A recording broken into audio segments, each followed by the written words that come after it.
হযরত আবু বকর সিদ্দিক রাদিয়াল্লাহু তাআলা জন্মগ্রহণ করেন 573 খ্রিস্টাব্দে এবং তিনি ওফাত বরণ করেন 634 খ্রিস্টাব্দে। হযরত আবু বকর সিদ্দিক রাদিয়াল্লাহু তাআলার পিতার নাম ছিল আবু কুহাফা, আর হযরত আবু বকর সিদ্দিক রাদিয়াল্লাহু তাআলার আম্মা জানের নাম ছিল উম্মুল খায়র।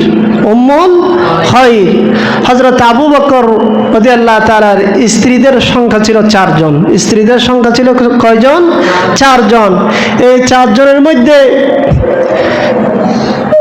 স্ত্রী সন্তান এবং কন্যা সন্তানের তাদের সন্তানের সংখ্যা ছিল 6 জন। 3 জন কন্যা সন্তান, 3 জন পুত্র সন্তান। আল্লাহ পাক রব্বুল আলামিন এই হযরত আবু বকর রাদিয়াল্লাহু তাআলার মাধ্যমে ইসলামের যত সাফল্য আল্লাহ পাক রব্বুল আলামিন দিয়েছেন, আর কারো মাধ্যমে হযরত আবু বকরের মতো তুলনা আর কেউ হয় না।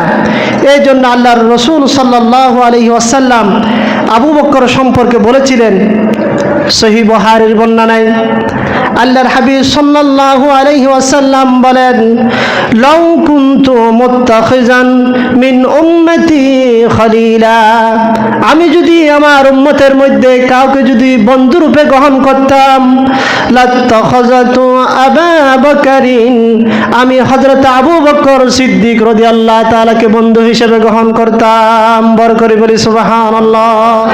পৃথিবীর জমিনে যদি কাউকে বন্ধু হিসেবে মুহাম্মদ রাসূলুল্লাহ সাল্লাল্লাহু আলাইহি ওয়াসাল্লাম বন্ধুরূপে গ্রহণ করতেন, তাহলে কাকে করতেন? আবু বকর সিদ্দিক রাদিয়াল্লাহু তাআলাকে করতেন। আল্লাহর হাবিব বলেন, ওয়ালাকিন আহি ওয়া সাহিবি, কিন্তু আবু বকর হলো আমার ভাই এবং আমার সাহাবী। পৃথিবীর যদি কাউকে বন্ধুরূপে আল্লাহর হাবিব সাল্লাল্লাহু আলাইহি ওয়াসাল্লাম গ্রহণ করতেন, তাহলে আবু বকর সিদ্দিককে গ্রহণ করতেন, এবং তিনি হলেন আমার সাহাবী এবং আমার ভাই।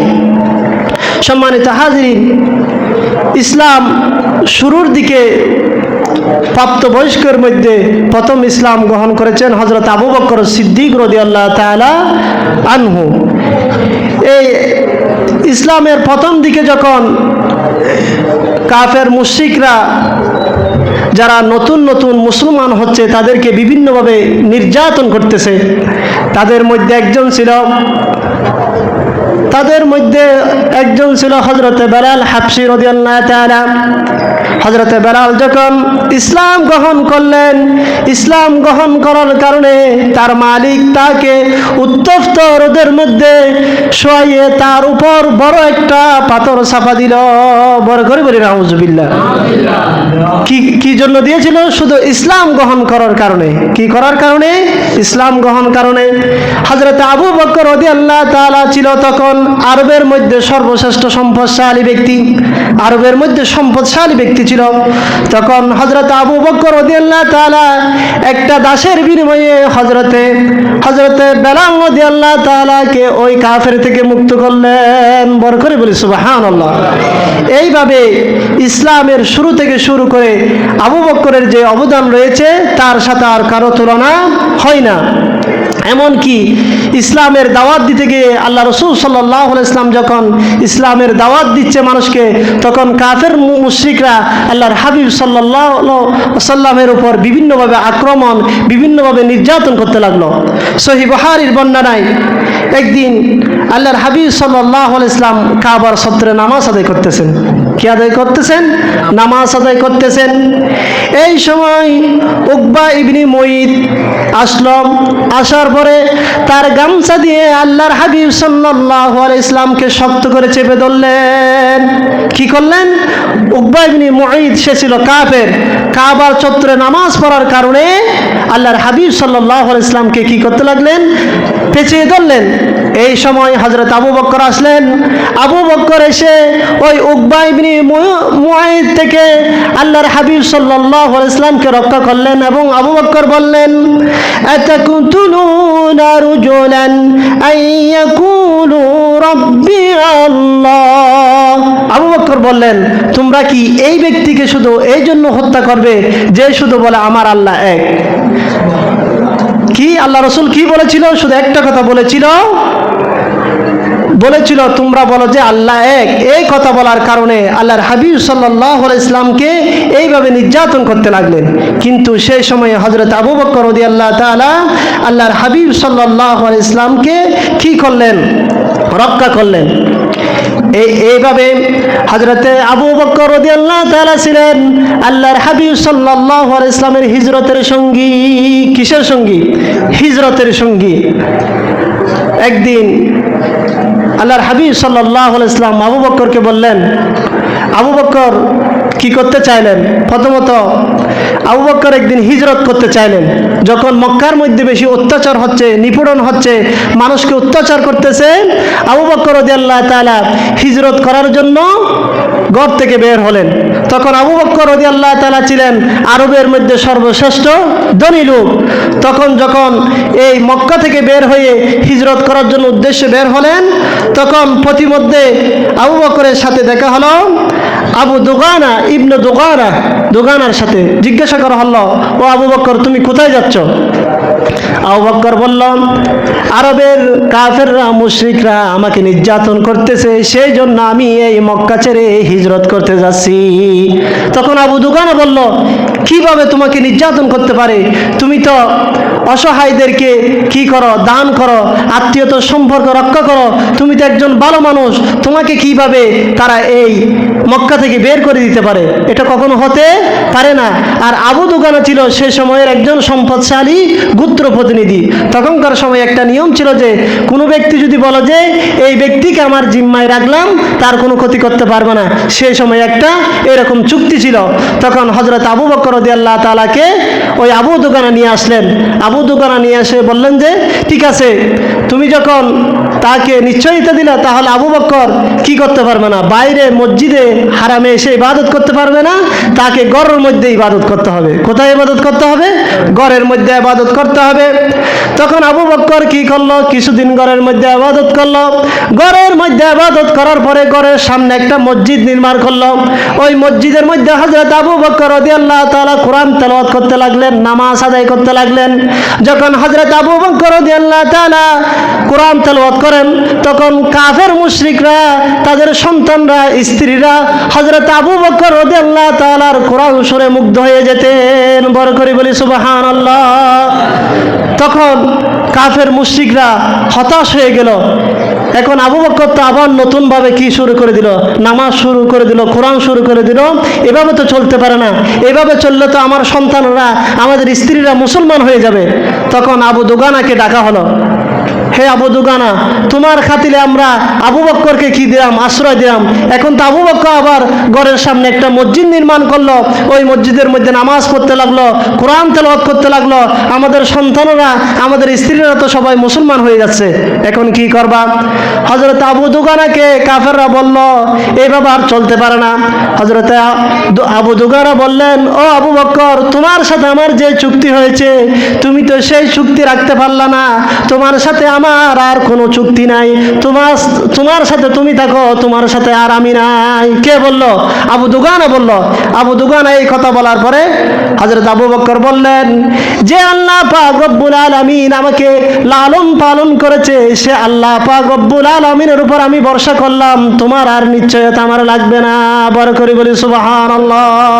এইভাবে হযরতে আবু বকর রাদিয়াল্লাহু তাআলা ইসলামের খেদমত করে গিয়েছেন। বড় করে বলি সুবহানাল্লাহ। যখন হিজরতের সময় হলো, আল্লাহ পাক রব্বুল আলামিন তার হাবিবকে হিজরত করার জন্য নির্দেশ দিলেন। যখন হিজরত করার জন্য নির্দেশ দিলেন, আগে ভাগে হযরতে আবু বকরকে আল্লাহ রাসূল সাল্লাল্লাহু আলাইহি ওয়াসাল্লাম বলে রাখলেন যে তুমি হবে আমার হিজরতের সঙ্গী, তুমি হবে আমার হিজরতের সঙ্গী। যেই দিন থেকে এই কথা বলেছে, সেই দিন থেকে আবু বকর রাদিয়াল্লাহু তাআলা আর ঘুমান নাই। কখন আল্লাহর হাবিব সাল্লাল্লাহু আলাইহি ওয়াসাল্লাম আসবেন, হিজরতের জন্য ডাক দিবেন, আবু বকর রাদিয়াল্লাহু তাআলা না ঘুমিয়ে আল্লাহ রাসূলের জন্য অপেক্ষা করতেন। বড় করে বলি সুবহানাল্লাহ। একদিন যখন হিজরতের ঘোষণা হলো, আল্লাহ রাসূল সাল্লাল্লাহু আলাইহি ওয়াসাল্লাম মক্কা থেকে মদিনায় হিজরত করবেন, তখন এমনি প্রতিদিন আল্লাহর হাবিব সাল্লাল্লাহু আলাইহি ওয়াসাল্লাম সকালে আর বিকালে আবু বকর রাদিয়াল্লাহু তাআলার ঘরের মধ্যে একদিন হলো আসতেন, প্রতিদিন আসতেন। তখন হঠাৎ করে আল্লাহ রাসূল সাল্লাল্লাহু আলাইহি ওয়াসাল্লাম দুপুর বেলায় কি আসলেন? হযরত আবু বকর ঘরের মধ্যে আসলেন। তখন হযরত আবু বকর বললেন, আপনি তো সচরাচর আমার ঘরে সকালবেলা আর বিকেলবেলা আসেন, দুপুরবেলা তো আসেন না, কোনো নিশ্চয় বড় কোনো ঘটনা হয়েছে, এই জন্য আপনি এসেছেন। তখন আল্লাহর হাবিব সাল্লাল্লাহু আলাইহি ওয়াসাল্লাম বললেন, হ্যাঁ, আমাকে আল্লাহ পাক রব্বুল আলামিন হিজরত করার জন্য নির্দেশ দিয়েছে, আজকে রাতে আমরা কি করব? হিজরত করব। তখন আল্লাহর হাবিব সাল্লাল্লাহু আলাইহি ওয়াসাল্লাম আর আবু বকর রাদিয়াল্লাহু তাআলা হিজরতের উদ্দেশ্যে রওনা হলেন। রওনা হতে হতে হতে আল্লাহর হাবিব সাল্লাল্লাহু আলাইহি ওয়াসাল্লাম আর হযরত আবু বকর একটি গুহার মধ্যে আশ্রয় নিলেন। পিছনে পিছনে কাফের মুশরিকরা দাওয়া করতে লাগলো। কোথায় আল্লাহর হাবিব এবং আবু বকর? তাদেরকে পর্যবেক্ষণ করতে লাগলেন। আল্লাহর হাবিব সাল্লাল্লাহু আলাইহি ওয়াসাল্লাম আর হযরত আবু বকর একটি গুহার মধ্যে 3 দিন অবস্থান করলেন। কি করলেন? 3 দিন অবস্থান করলেন। এবং এই যে অবস্থান করলেন, হযরত আবু বকরের ছেলে আব্দুল্লাহকে কি দিলেন? নির্দেশ দিলেন যে তুমি আমাদের চতুর্পাশে থাকবে, দেখবে যে কাফেররা আসে কিনা। এখন ভিতরে থাকা অবস্থায় আল্লাহর কাছে আল্লাহর হাবিব সাল্লাল্লাহু আলাইহি ওয়াসাল্লাম দোয়া করলেন। আল্লাহর হাবিব বললেন, ওয়াকুর রাব্বি আদখিলনি মুদখালা সিদকিন ওয়া আখরিজনি মুখরাজা সিদক ওয়াজআলনি মিন লাদুনকা সুলতানান নাসীরা। আল্লাহ পাক রব্বুল আলামিনের কাছে দোয়া করলেন, আয় আল্লাহ পাক রব্বুল আলামিন, আপনি আমাকে সম্মানের চাইতে এই মক্কা থেকে মদিনার মধ্যে আমাকে প্রেরণ করুন। বড় করে বলি সুবহানাল্লাহ। তাহলে ইসলামের স্বার্থের জন্য ক্ষমতার দরকার আছে কি নাই? ক্ষমতার দরকার আছে। এই জন্য আল্লাহর হাবিব সাল্লাল্লাহু আলাইহি ওয়াসাল্লাম আল্লাহর কাছে দোয়া করেছেন, ওয়াজআলনি মিন লাদুনকা সুলতানান নাসীরা, আয় আল্লাহ পাক রব্বুল আলামিন, আমাকে আপনি রাষ্ট্রীয় ক্ষমতা দান করুন। বড় করে বলি সুবহানাল্লাহ। কোরআন দিয়ে যা করা যায় না, রাষ্ট্রীয় ক্ষমতা দিয়ে তা করা যায়, ঠিক কি না? এই যে আপনারা যদি একটু করোনার দিকে খেয়াল করেন, করোনার মধ্যে পুলিশ সেনাবাহিনী আসলে বলে শুনলে সবাই দোকান বন্ধ করে দিয়ে কে কোন দিকে দৌড় দিবে তার কোনো কুল কিরানা থাকে না। এখন যদি আমি বললে যতটুকু না কাজ হবে, এই এলাকার যদি কমিশনার বলে আজকে থেকে যে মসজিদে আসবে না তাকে পানিশমেন্ট দেওয়া হবে, রাষ্ট্রীয়ভাবে যদি এই কাজটা করা হয় তাহলে মসজিদে মানুষ বেশি হবে না কম হবে? নিশ্চয়ই বেশি হবে। সেই জন্য আল্লাহর হাবিব সাল্লাল্লাহু আলাইহি ওয়াসাল্লাম আল্লাহর কাছে দোয়া করেছেন, ওয়াজআলনি মিন লাদুনকা সুলতানান নাসীরা, আয় আল্লাহ পাক রব্বুল আলামিন, আমাকে শক্তিশালী ক্ষমতা দান করুন, যেই ক্ষমতার বলতে আমি এই পৃথিবীর মধ্যে ইসলামী শাসন প্রতিষ্ঠিত করব। বড় করে বলি সুবহানাল্লাহ। এখন যখন আল্লাহর হাবিব সাল্লাল্লাহু আলাইহি ওয়াসাল্লাম আর আবু বকর ওই গুহার মধ্যে অবস্থান করলেন, কাফের মুশরিকরা খুঁজতে খুঁজতে ওই গুহার কাছে চলে আসলো। কোথায় চলে আসলো? গুহার কাছে চলে আসলো। এবং এমন কাছে চলে আসলো যে তারা যদি পায়ের দিকে তাকায় তাহলে আল্লাহর হাবিব আর হযরত আবু বকরকে দেখতে পাবে। তখন হযরত আবু বকর ভয় পেয়ে গেল, বলল যে ইয়া রাসূলুল্লাহ, ইয়া হাবিবাল্লাহ, তারা যদি পায়ের দিকে দেখে তাহলে তো আমাদেরকে দেখতে পাবে, এখন আমাদের কি হবে? তখন আবু বকর রাদিয়াল্লাহু তাআলা ভয় পেতে লাগলেন, কিন্তু আল্লাহর হাবিব সাল্লাল্লাহু আলাইহি ওয়াসাল্লাম ভয় পেলেন না। আল্লাহর হাবিব সাল্লাল্লাহু আলাইহি ওয়াসাল্লাম আবু বকরকে বললেন, ইদহুমা ফিল গারি ইয়াকুলু লিসাহিবিহি লা তাহজান ইন্নাল্লাহা মা'ানা। আল্লাহর হাবিব সাল্লাল্লাহু আলাইহি ওয়াসাল্লাম আবু বকরকে বললেন, ও আবু বকর, ইদ ইয়াকুলু লিসাহিবি লা তাহজান, ভয় পেও না, ইন্নাল্লাহা মা'ানা, আমরা দুইজন বাদে আমাদের সাথে আরেকজন রয়েছে, সেটি হলো আল্লাহ পাক রব্বুল আলামিন। বড় করে বলি সুবহানাল্লাহ। এটা হলো রাসূলদের একটা মুজিজা। রাসূলরা আল্লাহ পাক রব্বুল আলামিন ছাড়া আর কাউকে ভয় পায় না। তখন এই অবস্থা হলো, তখন আল্লাহ পাক রব্বুল আলামিন কি করলেন? ফাআনজালাল্লাহু সাকিনাতাহু আলাইহি ওয়া আইয়াদাহু বিজুনুদিন লাম তারাউহা। আল্লাহ পাক রব্বুল আলামিন তখন ফাআনজালাল্লাহু সাকিনাতাহু আলাইহি, আল্লাহ পাক রব্বুল আলামিন তাদের উপর প্রশান্তি নাজিল করলেন। বড় করে বলি সুবহানাল্লাহ। হযরত আবু বকর যে পেরেশান হয়ে গিয়েছিল, অস্থির হয়ে গিয়েছিল, তখন আল্লাহ পাক রব্বুল আলামিন কি করলেন? প্রশান্তি নাজিল করলেন। ওয়া আইয়াদাহু বিজুনুদিন লাম তারাউহা, অসংখ্য শক্তিশালী ফেরেশতা পাঠিয়ে আল্লাহ পাক রব্বুল আলামিন সেদিন তাদেরকে রক্ষা করেছিল। বড় করে বলি সুবহানাল্লাহ। লাম তারাউহা, এমন ফেরেশতা পাঠিয়েছিল যাদেরকে দুনিয়ার চোখ দিয়ে দেখা সম্ভব না। আল্লাহ পাক রব্বুল আলামিন আরো বলেন, ওয়াজআলা কালিমাতাল্লাযীনা কাফারুস সুফলা ওয়া কালিমাতুল্লাহি হিয়াল উলিয়া। কাফেরদের আওয়াজকে আল্লাহ পাক রব্বুল আলামিন নিস্তব্ধ করে দিলেন। আল্লাহ পাক রব্বুল আলামিন আওয়াজকে সারা পৃথিবীর মধ্যে বুলন্দ করে দিলেন। বড় করে বলি সুবহানাল্লাহ। পৃথিবীর এমন কোন স্থান, এমন কোন জায়গা নাই যেখানে আজানের দড়ি হয় না। সব জায়গার মধ্যে আল্লাহ পাক রব্বুল আলামিন হিয়া ওয়া কালিমাতুল্লাহি হিয়াল উলিয়া, পৃথিবীর সর্বভৌমে আল্লাহ পাক রব্বুল আলামিনের কালাম বিস্তৃতি রয়েছে। বড় করে বলি সুবহানাল্লাহ। ওয়াল্লাহু আজিজুল হাকিম, আল্লাহ পাক রব্বুল আলামিন সর্ববিষয়ে প্রজ্ঞামান, সর্ববিষয়ে আল্লাহ পাক রব্বুল আলামিন খবর রাখেন। এইভাবে আল্লাহর হাবিব সাল্লাল্লাহু আলাইহি সাল্লামকে অর্থ দিয়ে, টাকা দিয়ে, পয়সা দিয়ে বিভিন্নভাবে হযরত আবু বকর রাদিয়াল্লাহু তাআলা আল্লাহর হাবিব সাল্লাল্লাহু আলাইহি সাল্লামকে সর্বোত্তম সহযোগিতা করেছিলেন। তার মধ্যে আরেকটি হলো তাবুক যুদ্ধ। তাবুক যুদ্ধ হয়েছিল 9ম হিজরিতে।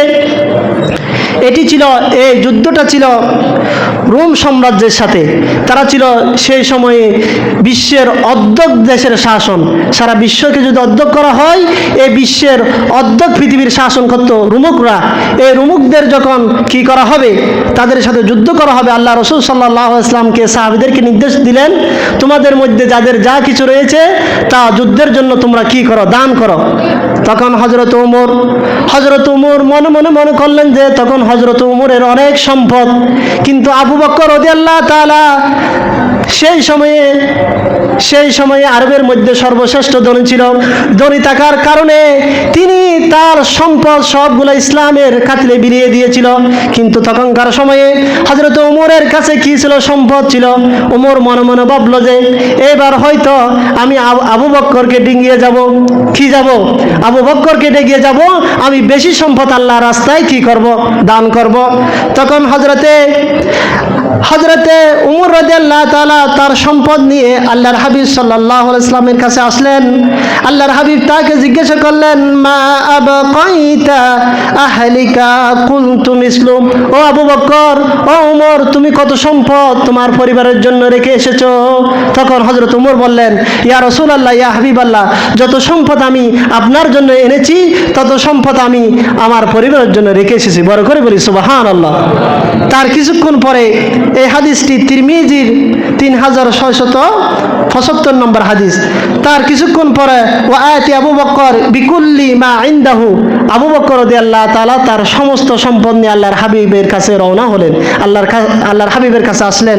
তখন আল্লাহর হাবিব তাকে জিজ্ঞাসা করলেন, ইয়া আবু বকরিন মা আবকাইতু আহলিকা। ও আবু বকর, তুমি তোমার পরিবারের জন্য কি রেখে এসেছো? তুমি তোমার পরিবারের জন্য কি রেখে এসেছো? তখন হযরত আবু বকর বললেন, ক্বালা আবকাইতু লাহুমুল্লাহু ওয়া রাসূলুহু। ও আল্লাহর রাসূল, ইয়া হাবিবাল্লাহ, ইয়া রাসূলুল্লাহ, আমি আমার পরিবারের জন্য আল্লাহ এবং তার রাসূলকে রেখে আসলাম। বড় করে বলি সুবহানাল্লাহ। হযরত আবু বকর রাদিয়াল্লাহু তাআলা ঘরের মধ্যে সোলার ছাই ছিল, সেই পর্যন্ত তাবুক যুদ্ধের জন্য হযরত আবু বকর রাদিয়াল্লাহু দান করে দিলেন। বড় করে বলি সুবহানাল্লাহ। তখন হযরত ওমর রাদিয়াল্লাহু তাআলা বললেন, ও আবু বকর, আমি জীবনের মধ্যে তোমাকে ফেলতে পারলাম না। আজকে চাইছিলাম আমি তোমার থেকে দানের উপরে থাকবো, কিন্তু আজকেও আমি তোমাকে সেটা অতিক্রম করতে পারলাম না। এইভাবে আল্লাহর হাবিব সাল্লাল্লাহু আলাইহি ওয়াসাল্লামকে হযরত আবু বকর রাদিয়াল্লাহু তাআলা বিভিন্নভাবে সাহায্য সহযোগিতা করে ইসলামের জন্য সমৃদ্ধ হয়েছেন। পৃথিবীর মাঝে হযরত আবু বকর প্রথম খলিফা হিসেবে নির্বাচিত হয়েছেন। বড় করে বলি সুবহানাল্লাহ। আর এই আবু বকর ছিল কোমল হৃদয়ের মানুষ, একদম কোমল, কিন্তু কাফেরদের বিরুদ্ধে ছিল কঠোর, কিন্তু মুসলমানদের বিরুদ্ধে ছিল একদম নরম প্রকৃতির। আল্লাহ পাক রব্বুল আলামিন সেই কথা সূরা ফাতিহার মধ্যে বলেন, মুহাম্মাদুর রাসূল ওয়াল্লাযীনা মাহু আশিদ্দাউ আলাল কুফফারি রুহামাউ বাইনাহুম।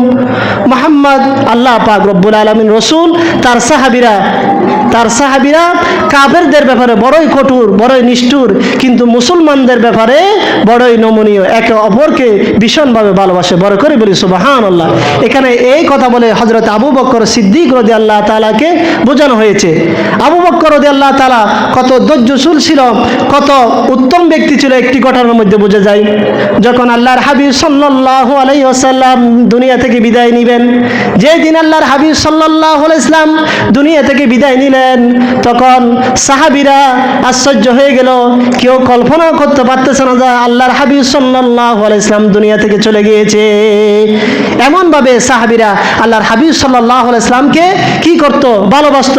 তারা তখন কেউ বিশ্বাস করতে পারলো না যে আল্লাহর হাবিব সাল্লাল্লাহু আলাইহি ওয়াসাল্লাম দুনিয়া থেকে চলে গেল। তখন উমর রাদিয়াল্লাহু তাআলা বলল, যে বলবে যে আল্লাহর হাবিব সাল্লাল্লাহু আলাইহি ওয়াসাল্লাম দুনিয়া থেকে চলে গিয়েছে, এই কথা যে বলবে তাকে আমি হাত পা কেটে ফেলবো, হাত পা কেটে ফেলবো। এটা কি কারণে বলেছে? ভালোবাসার কারণে বলেছে। তখন হযরতে আবু বকর রাদিয়াল্লাহু তাআলা ঘোড়ায় চড়ে আসলেন। তখন আল্লাহর হাবিব সাল্লাল্লাহু আলাইহি ওয়াসাল্লাম আয়েশা রাদিয়াল্লাহু তাআলার ঘরে চাদর দ্বারা আবৃত ছিলেন, চাদর দিয়ে ঢাকা ছিল। তখন হযরত আবু বকর রাদিয়াল্লাহু তাআলা কারো সাথে কিছু কথা না বলে আল্লাহর হাবিবের কাছে গেলেন, চাদর তুলে চুমু দিলেন। বড় করে বলি সুবহানাল্লাহ। এবং সাথে সাথে বললেন, ইন্নাকা মাইয়াতু ওয়া ইন্নাহুম মাইয়িতুন, নিশ্চয় আপনি মরণশীল, পৃথিবীতে যা কিছু রয়েছে সবাই মরণশীল। বড় করে বলি সুবহানাল্লাহ। কিন্তু এই যে আল্লাহর হাবিব সাল্লাল্লাহু আলাইহি ওয়াসাল্লাম দুনিয়া থেকে বিদায় নিয়েছে, এটা প্রথমে বুঝতে পেরেছিল যে হযরত আবু বকর সিদ্দিক রাদিয়াল্লাহু তাআলা। বড় করে বলি সুবহানাল্লাহ। এখন হযরত উমর রাদিয়াল্লাহু তাআলা বাইরে এসে দেখলেন যে উমর রাদিয়াল্লাহু সবাইকে ওয়াজ করতেছেন, নসিহত করতেছেন, এটা কখনো হতে পারে না। তখন হযরত আবু বকর মঞ্চের মধ্যে আসলেন, উমরকে থামিয়ে দিলেন। হযরত আবু বকর একটি কোরআন আয়াত তেলাওয়াত করলেন। হযরত আবু বকর বললেন, মুহাম্মদ সাল্লাল্লাহু আলাইহি ওয়াসাল্লাম একজন রাসূল মাত্র, একজন কি রাসূল। কদ খালাত মিন ক্বাবলিহির রাসূল, তার পূর্বে পৃথিবীর মধ্যে অনেক রাসূল এসেছে, তারা বিগত হয়ে গেছে। এসেছে কিনা? পৃথিবীর মধ্যে যত রাসূল এসেছে তারা বিগত হয়ে গেছে।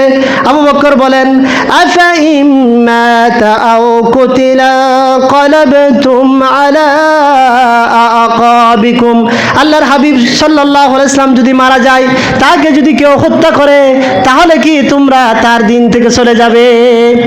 এই আয়াত শোনার পরে হযরত ওমর নড়ে চড়ে উঠলেন, আর পায়ের মধ্যে কোনো শক্তি নেই, বসবে যে এমন শক্তিও নেই। হযরত ওমর মনে করলেন যে এই আয়াতটি বোধহয় এখনো নাজিল হয়েছে। বড় করে বলি সুবহানাল্লাহ।